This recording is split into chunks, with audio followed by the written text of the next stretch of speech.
بسم الله الرحمن الرحيم.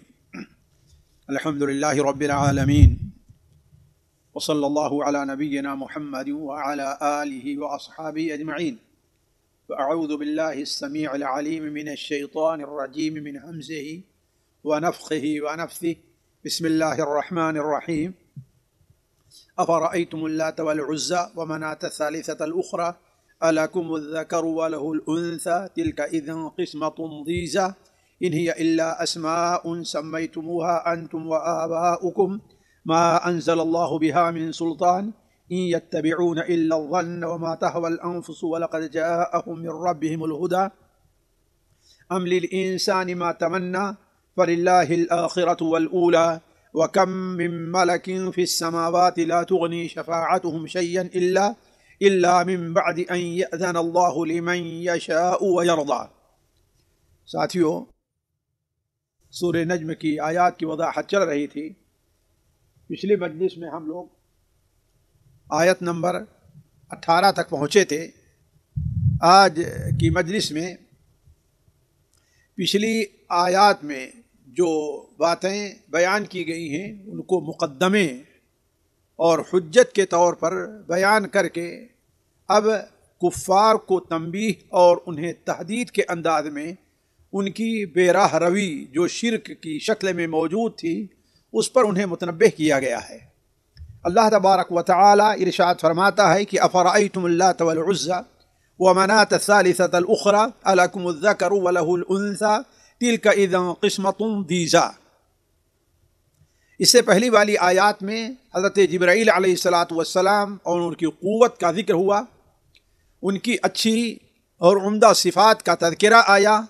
نیز نبی کریم صلی اللہ علیہ وسلم پر جو ہدایات آئیں ان کی سچائی اور حق اور ثواب ہونے کا ذکر کرنے کے بعد اللہ تبارک و تعالی کفار مکہ کو متنبہ کرتے ہوئے فرماتا ہے کہ آیا کیا یہ رب جو اتنی قوت اور صلاحیت والا ہے اس کی عبادت کی جائے، یا تم لوگوں نے جنہیں باطل طور پر جس پر اللہ تعالیٰ نے کوئی دلیل نہیں نازل کی انہیں معبود بنا لیا ہے ان کی عبادت کی جائے؟ کون سی بات عقل اور خرد کے زیادہ قریب ہے؟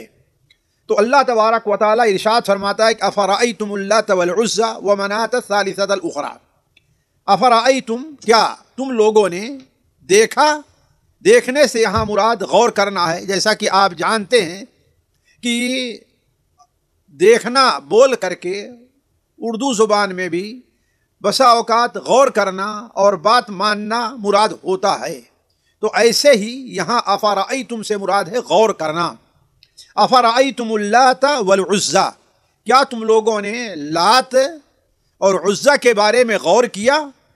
ومناة الثالثة، اور تیسری ایک جو منات ہے الاخرى جو دوسرے درجے کی ہے یا جو گھٹیا ہے، ان کے بارے میں تم لوگوں نے کبھی غور کیا، کبھی سوچا کہ ان کی جو تم عبادت کر رہے ہو کیا یہ عبادت کے مستحق ہیں؟ کیا ان میں یہ صلاحیت ہے کہ وہ تمہارے کسی کام آ سکیں؟ کیا تمہاری عقل یہ مانتی ہے کہ وہ بے جان چیز جو نہ تمہاری باتیں سنتی ہیں نہ تمہارے کسی کام آئی ہیں، کیا یہ اس لائق ہیں کہ اللہ تعالیٰ کو چھوڑ کر کے ان پر چڑھاوا چڑھایا جائے، ان پر جا کے جانور ذبح کیا جائے، ان کے پاس ان کی سجدہ کیا جائے، ان کا طواف کیا جائے؟ کیا یہ اس بات کے زیادہ حقدار ہیں کہ وہ اللہ جو جبرائیل جیسی مخلوق کا خالق ہے، وہ اللہ جس نے ایسا نبی بھیجا کہ اس نبی کے آنکھوں کی بھی حفاظت کر رہا ہے، کانوں کی بھی حفاظت کر رہا ہے، زبان سے جو بات نکلتی اس کی بھی حفاظت کر رہا ہے، یا وہ رب قادر اس بات کا حقدار ہے؟ اصل میں یہ بات مسلم ہے کہ عرب میں اس زمانے میں بہت سے بت پائے جاتے تھے، معبود باطل پائے جاتے تھے. ہر علاقے میں ہر قوم کا اور ہر قبیلے کا اپنا الگ الگ بت تھا، لیکن 3 بتوں کو عرب میں بڑی اہمیت حاصل تھی. 3 ایسے بت تھے جن کے بڑائی کا اعتراف پورے عرب کے لوگ کیا کرتے تھے. یہ موقع ان کی تاریخ بیان کرنے کا نہیں ہے، لیکن صرف اشارہ کے طور پر یہ بتا دیں کہ لات یہ بڑی اہمیت رکھتا تھا، اور یہ طائف کے اندر تھا، اور قبیلے بنو ثقیف کا یہ بہت بڑا معبود تھا. اس کی عبادت کیا کرتے تھے. اسے لات کیوں کہا جاتا ہے، اس سلسلے میں مختلف اقوال ہیں. بہت سے علماء جیسے امام طبری رحمہ اللہ وغیرہ ہیں، انہوں نے تو یہ واضح قرار دیا ہے کہ لات اصل میں الہہ سے بنا ہے، چونکہ ہمیشہ جو باطل قومیں ہیں، نبیوں کے راستے سے ہٹی ہوئی قومیں ہیں، وہ اللہ تبارک و تعالیٰ کے لیے داسیوں اور دیویوں کا عقیدہ رکھتے ہیں. جیسا کہ آج آپ ہندوستان میں یا کہیں اور دیکھ لیں کہ جہاں اللہ تبارک و تعالیٰ کے مقابلے میں شرک کرنے کے لیے دیوتا ان کے ہاں ہیں، وہیں ان کی دیویاں بھی ہیں. تو اسی طریقے سے ہر زمانے میں راہ حق سے ہٹے ہوئے لوگ جہاں اللہ تبارک و تعالیٰ کے ساتھ بعض دیوتاؤں کی عبادت کرتے تھے، وہیں بعض دیویوں کی بھی عبادت کیا کرتے تھے.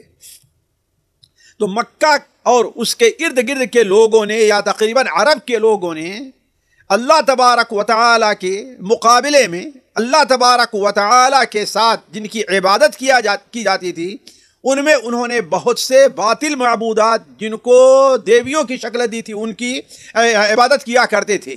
انہی میں اللات تھا جو اللہ تعالیٰ سے مؤنث بنایا گیا تھا، اور منات تھا جو منان سے مؤنث بنایا گیا تھا، اور عزا تھا جو عزیز سے مؤنث بنایا گیا تھا. تو لات کے بارے میں مختلف اقوال ہیں. ایک قول تو یہ ہے جو زیادہ مفسرین اس طرف گئے ہوئے ہیں کہ اللہ اصل میں الالہ تھا. الہ یعنی معبود ذکر کی شکل میں، اور الہ یعنی انثیٰ کی شکل میں. تو الہ اسے بدل کر کے لات کر دیا گیا ہے. بعض علماء نے، جیسا کہ صحیح بخاری میں حضرت عبداللہ ابن عباس رضی اللہ تعالیٰ عنہما کی صحیح حدیث ہے، وہ بیان کرتے ہیں کہ لات اصل میں کیا تھا، اللات ہے، یعنی تے کے اوپر شدہ ہے، اور لتا یلتو کے معنی میں ہوتا ہے یہ ستو کو گھولنا. تو چونکہ وہ ایک نیک آدمی تھا، طائف کے راستے سے جب حج کے لیے لوگ جایا کرتے تھے تو ایک راستے کے کنارے ایک پتھر پر، ایک چٹان پر بیٹھ کر کے ادھر سے گزرنے والوں کو ستو گھول گھول کر کے پلایا کرتا تھا. اس لیے کہ ستو کی خاصیت اللہ تبارک و تعالیٰ نے ٹھنڈک رکھی ہے، تو گرمی میں ادھر جو لوگ گزرتے انہیں پلایا کرتا تھا.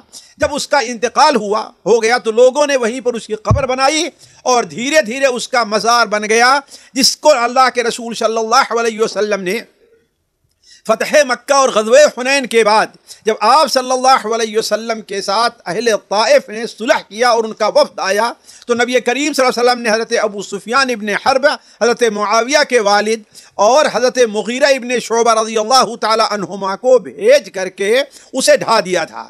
تو یہ اہل طائف کا تھا. اہل طائف اس کی بڑی عظمت اور بڑی قدر کیا کرتے تھے. اس قدر اس کی قدر کیا کرتے تھے کہ جب ابرہہ کا گزر ادھر سے ہونے لگا اور ان لوگوں کو یہ خطرہ ہوا کہ ادھر سے جا رہا ہے اور کہیں ابرہہ اسے ڈھا نہ دے، تو ابرہہ کی مدد کرنے کے لیے انہوں نے بہت سا سامان وغیرہ دیا تھا کہ وہ راستہ بدل کر کے جائے، خانہ کعبہ کو ڈھا دی. یہ تو گوارا ہے، لیکن لات کو ڈھایا نہ جائے. جیسے آج دیکھیں گے کہ بہت سے بتوں کے پجاری اور بہت سے مزاروں کے پجاری، اس کی پرستش کرنے والے لوگ، ان سے نماز چھوٹ جائے، زکوٰۃ چھوٹ جائے، وہ اس کی پرواہ نہیں کریں گے. البتہ ان کی جو بتوں کے چڑھانے والی یا جمعرات وغیرہ کی روٹی کا معاملہ ہے وہ نہ چھوٹنے پائے. تو اہل ثقیف اس کی بڑی اہمیت دیا کرتے تھے، اور یہ طائف میں تھا. دوسرا عزا اس کے مکان پہ بعد میں ہے کہ افرأیتم اللات والعزا کہا جاتا ہے، یہ عزیز سے بنا ہے، اور یہ وادی نخلا میں تھا. طائف سے آپ اگر سیل کبیر کے راستے سے اگر مکہ مکرمہ کا رخ کریں آپ، تو کچھ دور جانے کے بعد آپ کو دائیں طرف سے ایک راستہ کٹتا ہے. اسی راستے میں کچھ دور جا کر کے ایک جگہ تھی وادی نخلا، جہاں پر یہ بت پایا جاتا تھا، اور قریش مکہ اس کی بڑی اہمیت دیتے تھے. اس کی عبادت کیا کرتے تھے اور اس کی پوجا کرتے تھے۔ اسی لیے آپ دیکھیں کہ غزوہ احد کے موقع پر جب نبی کریم صلی اللہ علیہ وسلم کو فتح کے بعد شکست کا سامنا کرنا پڑا، یا یہ کہیے کہ ہاں دوبارہ کافروں کا لشکر آپ کے اوپر ٹوٹ پڑا اور مسلمانوں کو شدید نقصان اٹھانا پڑا، حتیٰ کہ نبی کریم صلی اللہ علیہ وسلم بھی زخمی ہو گئے، تو اس وقت واپس جانے سے پہلے ابو لہب نے اس وقت، ابو سفیان نے اس وقت کہا تھا کھڑے ہو کر کے کہ لَنَا الْعُزَّى وَلَا عُزَّى لَكُمْ، ہماری مدد کرنے کے لیے عزا ہے لیکن تمہارے پاس کوئی عزا نہیں، اسی لیے تمہیں آج شکست ہوئی ہے۔ تو نبی کریم صلی اللہ علیہ وسلم نے کہا جواب دو۔ حضرت عمر نے کہا ہم کیا جواب دیں؟ تو آپ نے فرمایا کہہ دو کہ اللہ مولانا ولا مولا لکم، اللہ ہمارا ولی اور دوست ہے، جبکہ یہ چیز تم کو حاصل نہیں ہے۔ تو اس سے اندازہ ہو سکتا ہے کہ قریش کے نزدیک عزا کی کیا اہمیت تھی۔ تو اللہ تبارک و تعالی نے پہلی آیت میں ان کے ان دو بتوں کو ذکر فرمایا کہ افرأیتم اللات والعزا، کیا تم نے لات اور عزا کے بارے میں غور کیا ہے؟ یعنی کبھی عقل سے سوچو کہ کیا یہ اللہ تبارک و تعالی کے علاوہ کسی بھی قسم کی عبادت کے لائق ہیں؟ کیا ان کے اندر کوئی قوت پائی جاتی ہے، یا صرف تم باپ دادا نے کو جس راستے پر پایا گمراہی پر اسی پر چل رہے ہو؟ اور تیسرا جس بت کا ذکر کیا ہے وہ منات کا ہے۔ یہ مکہ مکرمہ سے آپ مدینہ منورہ سے آپ مکہ آئیں تو راستے سے دائیں جانب کر کے قدید مقام تھا مشلل، وہیں پر یہ بت پایا جاتا تھا منات۔ اہل اوس اور خزرج یعنی اہل مدینہ اور بنو خزاعہ کے لوگ اس کی بڑی اہمیت دیا کرتے تھے۔ اہل یثرب کے نزدیک یعنی اوس اور خزرج کے نزدیک اس بت کی اتنی اہمیت تھی کہ حج کرتے تھے، لیکن اپنا حج مکمل کرنے سے پہلے یعنی صفا اور مروہ کا طواف کرنے سے پہلے وہ چلے جایا کرتے تھے لبیک کہتے ہوئے اس بت کی زیارت کے لیے اس قدر اہمیت دیا کرتے تھے۔ تو اللہ تبارک و تعالی نے اس کا بھی ذکر فرمایا، لیکن یہ بھی اللہ تعالی نے واضح کر دیا ہے کہ یہ تیسرا جو ہے وہ پہلے دونوں کے مقابلے میں کم درجہ رکھتا ہے، اس لیے اسے اخرى یعنی ایک ادنا چیز ہی اسے قرار دیا۔ تو اللہ تبارک و تعالی نے ان تین بڑے بتوں کا حوالہ دے کر کے کفار مشرکین کو یہ ڈانٹ پلائی اور انہیں یہ تحدید کی کہ اللہ تبارک و تعالی قادر کو چھوڑ کر کے تم لوگ اس کی عبادت کرتے ہو جس کی کوئی دلیل اللہ تعالی نے نازل نہیں فرمائی ہے۔ تو اللہ تعالی فرماتا ہے کہ افرأیتم اللات والعزى ومناة الثالثة الأخرى، کیا تم لوگوں نے دیکھا یعنی غور کیا لات کے بارے میں اور عزا کے بارے میں، اور ایک تیسری جو ان کے مقابلے میں حقیر ہے، گھٹیا ہے، منات، کیا ان تینوں کے بارے میں تم نے غور کیا؟ اللہ تعالیٰ فرماتا ہے أَلَكُمُ الذَّكَرُ وَلَهُ الْأُنثَى، یعنی تم غور کرو، سوچو کہ تم نے انہیں اللہ تبارک و تعالی کی بیٹیاں تم نے بنا لیا ہے، اس لیے کہ معلوم یہ ہے کہ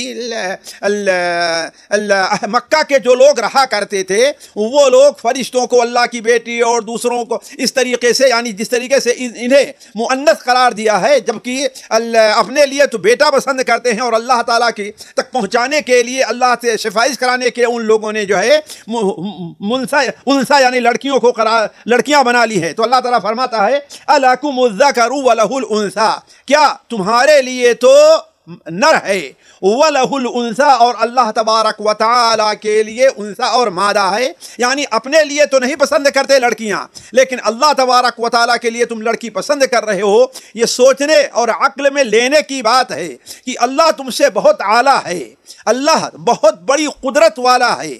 حضرت جبرائیل جن کے 600 پر اور ایک پر اتنا بڑا ہے کہ پورے افق کو بھر دیتا ہے، اتنے قادر اللہ تبارک و تعالیٰ کے لیے، تو تمہیں اگر ہلکے درجے میں کوئی آئے تو اپنے جیسی چیز پسند کرے بلکہ اپنے سے اعلیٰ چیز پسند کرنی چاہیے، لیکن تم نے اپنے لیے جو چیز لڑکا پسند کرتے ہو وہی اللہ تعالیٰ کے لیے پسند نہ کر کے اللہ تبارک و تعالیٰ کے لیے بیٹیاں اور دیویاں تم نے پسند کی ہے۔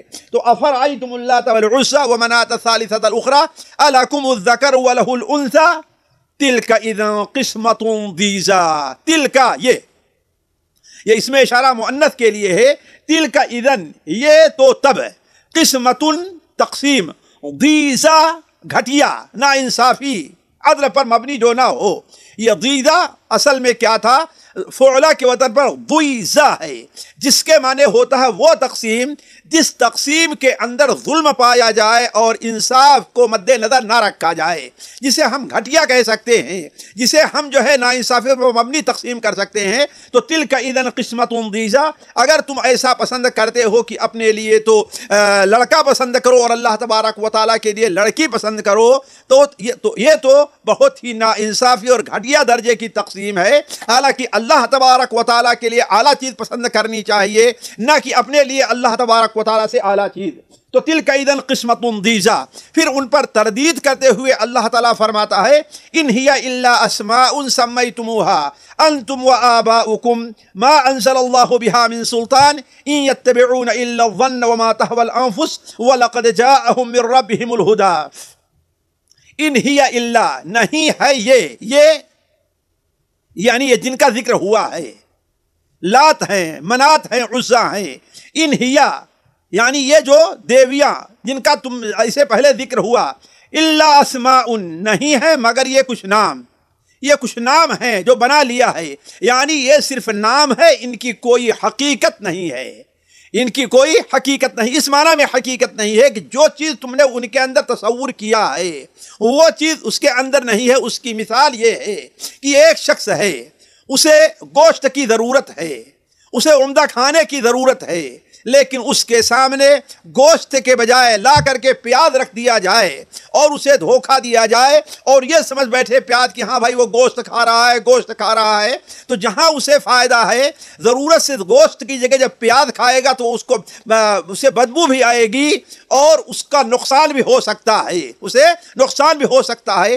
ایسے ہی تم لوگوں نے یہ جو معذور سے مجبور سے لوگ ہیں، بات تو ایسے ہیں جن کی کوئی حقیقت نہیں ہے، اسے تم نے معبود سمجھ کر کے پکارا ہے، تو یہ تو تمہارے لیے بہت بڑے خسارے اور بڑے نقصان کا سبب ہوگا۔ وہی اللہ تعالیٰ فرماتا ان ہی الا اسماء، یہ تو صرف نام ہیں، یعنی مسمى ان کا کوئی نہیں ہے۔ اس معنی مسمى کوئی نہیں ہے کہ جو تم نے نام دیا ان کا کہ عزا عزیز، یعنی اللہ عزیز ہے، تو یہ بہت عزت والی چیز مؤنث، ظاہر بات اس کی کوئی حقیقت نہیں، کوئی ایسی چیز نہیں جو اللہ تعالیٰ کے مقابلے میں عزیز ہو۔ تو ان ہی الا اسماء سمیتموها انتم وآباؤکم، تم نے یہ نام رکھے ہیں اور تمہارے آبا اور اجداد نے۔ اس پر نہ تو کسی آسمانی کتاب سے کوئی دلیل پائی جا رہی ہے، نہ ہی اگر کوئی آسمانی کتاب تو نہیں ہے، لیکن اللہ تعالیٰ کے جو نیک بندے انبیاء علیہ السلام آئے ہیں ان پر سے کوئی دلیل موجود ہے۔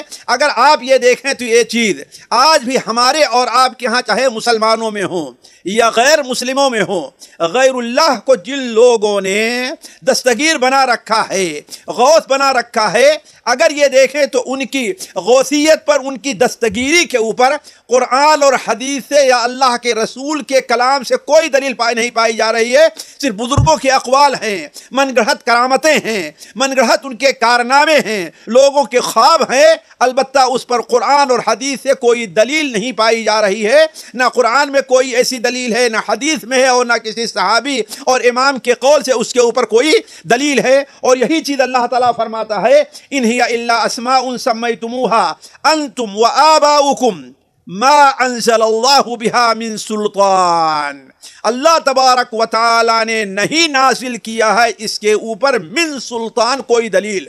سلطان کیا معنی اصل میں ہوتا ہے؟ قوت والا، طاقت والا۔ دلیل کو قوت اور طاقت والا کس لیے کہا جاتا ہے؟ کہ جس کے پاس دلیل ہوتی ہے، اپنی دلیل سے اس دوسرے شخص جس کے پاس دلیل اس پر غالب آ جاتا ہے، اس کو سلطان مل جایا کرتا ہے، اس لیے سلطان بول کر کے دلیل لیتے ہیں۔ تو ما انزل اللہ بہا من سلطان، لیکن ایسا کیوں ہے؟ کہاں سے انہیں یہ دلیل ملی ہے؟ کہاں سے انہیں یہ عقیدہ ملا ہے؟ اللہ تبارک و تعالیٰ فرماتا ہے ان یتبعون الا الظن وما تهوى الانفس، نہیں اتباع کرتے ہیں وہ مگر، یعنی وہ بس اتباع کر رہے ہیں، بات مان رہے ہیں، پیچھے چل رہے ہیں، کس چیز کے؟ دو چیزوں کی۔ ان یتبعون الا الظن وما تهوى الانفس، دو چیزوں کے پیچھے چل رہے ہیں، ایک تو ظن ہے، ایک تو وہم ہے، گمان ہے، اس کی کوئی حقیقت نہیں، انہوں نے ایسا سوچ لیا ہے۔ ایسا فکر کر لیا ہے کہ ہاں وہ چونکہ اتنے بزرگ تھے، ان سے اتنی کرامتیں ظاہر ہوئیں، لہذا وہ ہماری مدد بھی کر سکتے ہیں۔ تو صرف ایک وہم کی بات ہے، اس کی کوئی حقیقت نہیں۔ ایک چیز، دوسری چیز جو پائی جا رہی ان کے یہاں دلیل کے طور پر یہ کیا ہے؟ وما تہوی الانفس، جو چیز ان کے نفس کو اچھی اور ان کے نفس کو پسند رکھتی ہے، اور ظاہر بات ہے نفس کو وہی چیز پسند ہوتی ہے جو اس کے لیے، جس میں اس کے لیے آرام ہوتا ہے۔ نفس اسی طرف مائل ہوتا ہے جس میں اس کا بظاہر فائدہ ہوتا ہے اور اسے کوئی محنت اور مشقت نہ کرنی پڑے۔ جس طریقے سے آج آپ دیکھیں گے، ایک شخص آپ کے پاس آئے گا اور کہے گا کہ ہماری روزی میں برکت نہیں ہے۔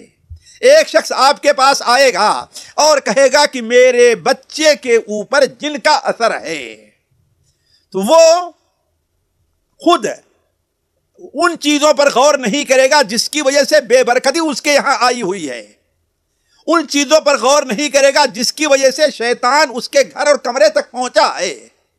عبادات کر کے، اللہ تعالیٰ کا ذکر کر کے، اللہ تعالیٰ سے دعا کر کے، تقوی اختیار کر کے، ان تمام چیزوں کے بجائے وہ کیا چاہے گا کہ اسے کوئی آسان اور سستی چیز مل جائے اور وہ اپنی برائیاں اور اپنے غلط کاموں کو نہ چھوڑے۔ یہی چیز ہے کہ وہ وما تہوی الانفس، تو وہ لوگ کیا ہے، ایسی چیزوں کی اتباع کیا کرتے تھے جو ان کے نفس کو فائدہ اور یہ شیطان کے ورگلانے سے ہوا کرتا تھا۔ تو ان یتبعون الا الظن وما تهوى الانفس، وہ لوگ نہیں پیروی کرتے ہیں مگر ظن کی، وہم کی، صرف خیالات ہیں۔ اسی لیے نبی کریم صلی اللہ علیہ وسلم نے بیان فرمایا، ظن کی پیروی سے اللہ کے رسول نے منع فرمایا ہے۔ ان یتبعون الا الظن وما، اور اس چیز کی تهوى الانفس، چاہتا ہے، انفسو ان کا نفس، ان کی خواہش، ان کی طبیعت، جس کو ان کی طبیعت چاہتی ہے۔ حالانکہ اللہ فرماتا ہے وَلَقَدْ جَاءَهُم مِّن رَّبِّهِمُ الْهُدَىٰ، حالانکہ ان کے پاس رب کی طرف سے ہدایت آ چکی ہے۔ نبی کریم صلی اللہ علیہ وسلم جیسے سچے اور امیر شخص نے کے ذریعے اللہ تعالیٰ نے انہیں ہدایت کی بات ان تک پہنچا دی ہے۔ نبی نے انہیں وہ بات پہنچائی جس کے ذریعے سے حقیقی سعادت ان کو مل سکتی ہے، لیکن اسے قبول کرنے کے لیے تیار نہیں ہیں۔ وَلَقَدْ جَاءَهُم مِّن رَّبِّهِمُ الْهُدَىٰ، پھر اس کے بعد اللہ تبارک و تعالیٰ مزید کفار کی تردید کرتے ہوئے فرماتا ہے أَمْ لِلْإِنسَانِ مَا تَمَنَّىٰ فَلِلَّهِ الْآخِرَةُ وَالْأُولَىٰ، أَمْ لِلْإِنسَانِ مَا تَمَنَّىٰ، کیا انسان کو وہ چیز ملتی ہے، ماں تمنا، جس کی وہ تمنا کرتا ہے؟ یعنی اس کا دو معنی ہو سکتا ہے۔ ایک معنی تو یہ ہے کہ کیا ہر وہ چیز جس کی انسان تمنا کر لے، سوچ لے، کیا وہ حق ہو سکتی ہے؟ جیسے ان لوگوں نے صرف خواہش کی پیروی کر کے، وہم کے پیچھے چل کر کے، ان لات اور عزا یا باطل جو معبود ہیں ان کے بارے میں شفاعت وغیرہ کا عقیدہ رکھ لیا، تو کیا یہ کسی چیز کے حق ہونے کے لیے کافی ہے؟ نہیں۔ یا اسی طریقے سے دوسرا معنی ہوگا أَمْ لِلْإِنسَانِ، کیا انسان کو وہ چیز مل جاتی ہے جس کی وہ تمنا اور خواہش کرے؟ تو یہ کوئی ضروری نہیں ہے کہ ہر وہ چیز جس کی انسان تمنا اور خواہش کرے وہ اس کو مل بھی جائے۔ تو اگر تمہاری تمنا یہ ہے کہ یہ معبود تمہاری شفاعت کر دیں گے، تو کیا مطلب ضروری ہے کہ تمہاری یہ خواہش پوری ہو جائے؟ اگر مان بھی لیا جائے کہ ان کی سفارش ہے، حالانکہ سفارش کے اور شفاعت کے کیا اصول ہیں آگے اللہ تعالیٰ بیان فرما رہا ہے۔ تو أَمْ لِلْإِنسَانِ مَا تَمَنَّىٰ، اللہ تعالیٰ اس کی تردید کرتے ہوئے فرماتا ہے فَلِلَّهِ الْآخِرَةُ وَالْأُولَىٰ، اللہ تبارک و تعالیٰ ہی کے لیے ہے آخرت اور دنیا، آخری چیز جو ہے اور یہ پہلی چیز، یعنی یہاں یعنی یہ بھی اللہ تعالیٰ کی ہے اور وہ بھی، یعنی آخرت بھی اللہ تبارک و تعالیٰ کی ہے۔ وہ جس کو چاہتا ہے اس دنیا میں بھی، جس کو چاہتا ہے دیتا ہے اور جس سے چاہتا ہے روک لیتا ہے، اور آخرت میں بھی وہ جس کو چاہے گا اللہ تبارک و تعالیٰ بخشے گا اور جس کو چاہے گا وہ جہنم کے حوالے کر دے گا۔ اس میں کسی کا کوئی دخل نہیں ہے، انسان کی اپنی خواہشات۔ تو جس طریقے سے بہت سے لوگوں نے باطل اور جھوٹے ولیوں کے بارے میں یہ عقیدہ رکھے ہوئے ہیں کہ وہ اللہ تعالیٰ کے ہاں ہماری سفارش کرا لیں گے، اللہ تبارک و تعالیٰ کے ہاں ہماری بخشش کرا لیں گے، اس دنیا میں خواہ ہم چاہے جتنے گناہ کریں، اس دنیا میں چاہے ہم اللہ تعالیٰ کے حق میں جتنی کوتاہی کریں، اللہ تبارک و تعالیٰ کو چھوڑ کر کے غیروں کی عبادت کرتے رہیں، لیکن ہمارے جو پیر صاحب ہیں، ہمارے جو بابا ہیں، وہ قیامت کے دن ہمارے لیے فائدے مند ثابت ہوں گے۔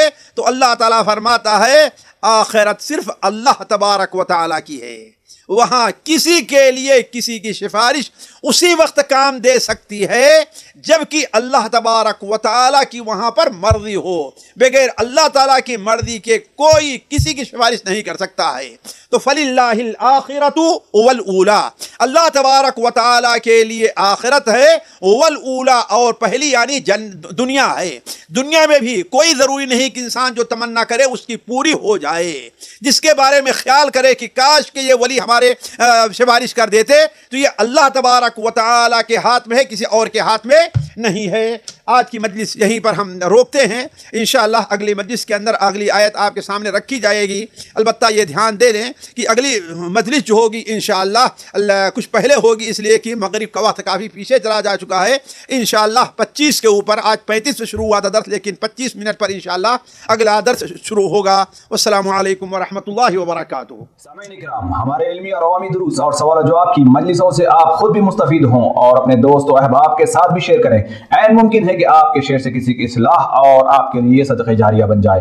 واٹس ایپ پر اسلامک میسج حاصل کرنے کے لیے نمبر نوٹ فرمائیں: یعقوب عزیز 00966 5089 59707۔ واٹس ایپ سوال جواب گروپ میں ایڈ ہونے کے لیے نمبر نوٹ فرمائیں: عبدالسلام عمری 00966 5026 622۔ نمبر بھیجتے ہوئے نام اور پتہ ضرور لکھیں۔ اسی طرح ہمارے یوٹیوب چینل اسلامی دعویٰ کو ضرور سبسکرائب کریں تاکہ ہماری ہر نئی اور اہم ویڈیو کی اطلاع آپ کو فوری حاصل ہو جائے۔ تمام دروس، مقالات اور سوال جواب سیریز کے لیے ہماری مشہور ویب سائٹ www.islamidawah.com کا مشاہدہ کرتے رہیں۔ السلام علیکم ورحمۃ اللہ وبرکاتہ۔